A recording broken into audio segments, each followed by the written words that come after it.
Hello everyone, my name is Lillian Osondo Njiogo.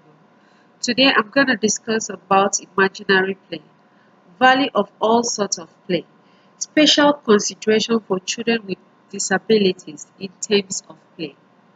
First I'm going to discuss about imaginary play. Imaginary play is often called a pretend play. This means a child being able to play using his or her own imagination. The main requirement for play is imagination. This is important for children's active development. It is essential when children are role-playing and are acting out their imaginations or various experiences they might have during their explorations. During imaginary play, children experience and display decision-making skills. They practice social interaction skills and they learn how to take turns. It is important to note that children learn through experiences, such as seeing things and touching them. These experiences help them in developing their thinking and cognitive skills, communication skills, and decision-making skills. For children to absorb the things they learned from their environment, they need to be engaged in an imaginary play, which is a great way for children to make sense of the world and the environment they are living in. Role play may seem very simple and easy, yet children learn a lot of life-saving skills from it. Those skills are like these skills are dressing up themselves, learn how to arrange things, think about ways to place something in a safe place, they learn how to negotiate, cooperate with others, and, and share with them. There are a lot of places in our homes or in the school that educators can design to use as a center for imaginary play. For example, educators can use the table and cover them with clothes for children to play and act under it. They can create centers such as kitchen where children will pretend as if they are cooking just like their moms. They can also pretend to be the teachers in the classroom. While the children are behaving this way, the teacher will have a reflective practice. They will understand that the children will model what the teachers does in the classroom. This will allow them to be able to reflect back on how they behave in the classroom, on how they deal with the students to be able to model a good behavior. Another aspect of imaginary play that educators and parents should pay close attention to is is taking the children out. For instance, educators can take the children for a field trip, such as going to the zoo. The children will have a handful of experience for their imaginary play. They can pretend to be a certain kind of animal. They can make the sound of that animal and act out the animal's behavior. On the other hand, parents can take their kids out for shopping. The children will view the interaction between the salesmen or saleswomen with their parents. They can practice that in the classroom as well. Educators will be surprised to see how many segments the students will be able to add to what they have learned from the shopping they went with their parents. Also, reading to children is a good way to develop their imaginary play and ideas. When children listen to stories, they picture how the action was. After the story, they try to act out what they have read or they were being read to. They practice and interpret the story to their own understanding. During this process, they develop emotional intelligence, talking and listening to others. Number two, we are going to discuss about the value of all sorts of play. Now, play is a child's work. So it is important for children to play. Play stimulates healthy brain development in children, and it helps them to think critically as they grow up. During playtime, children learn about the world in which they live in. They can explore, they can create, they can imagine, they can figure out things by themselves.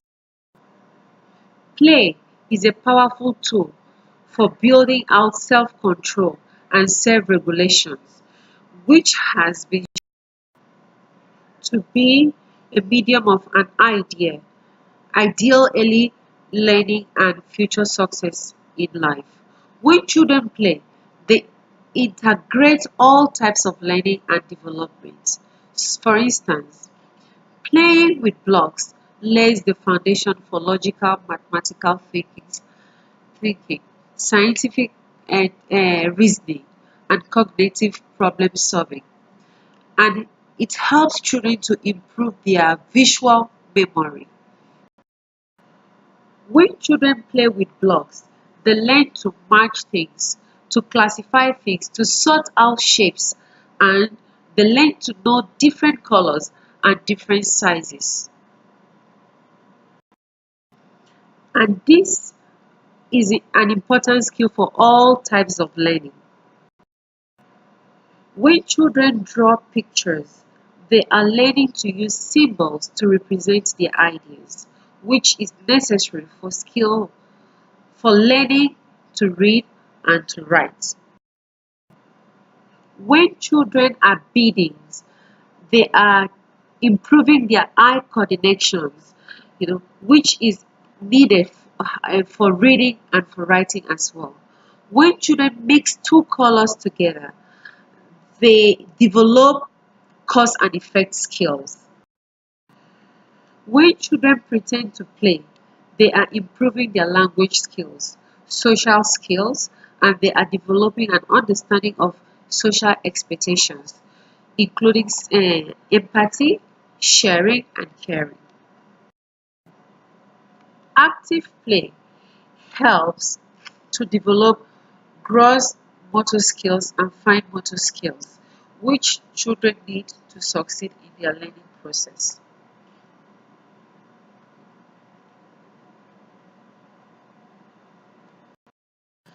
Play allows children to use their imaginations to explore and discover the world around them. Now we will talk about special consideration for children with disabilities in terms of play. Educators can modify toys and equipment to suit a disabled child. For instance, teachers can help a child who finds it difficult in holding a bottle by covering the bottle with a cloth or a socks. That way, the child will be able to hold the bottle firmly and wouldn't have any problem or disturbing the educator to help her or him. Removing rocks or carpets that can make a child fall down also is a great way to organize a play area for a child that is disabled.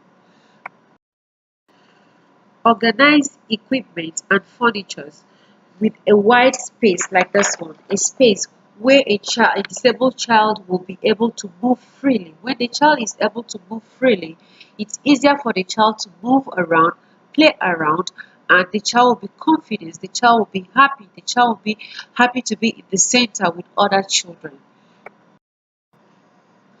Create a safe place for children with walkers so they can move around, or children on wheelchairs, they can move around. For example, this boy is on a wheelchair or he's walking with a stick, something.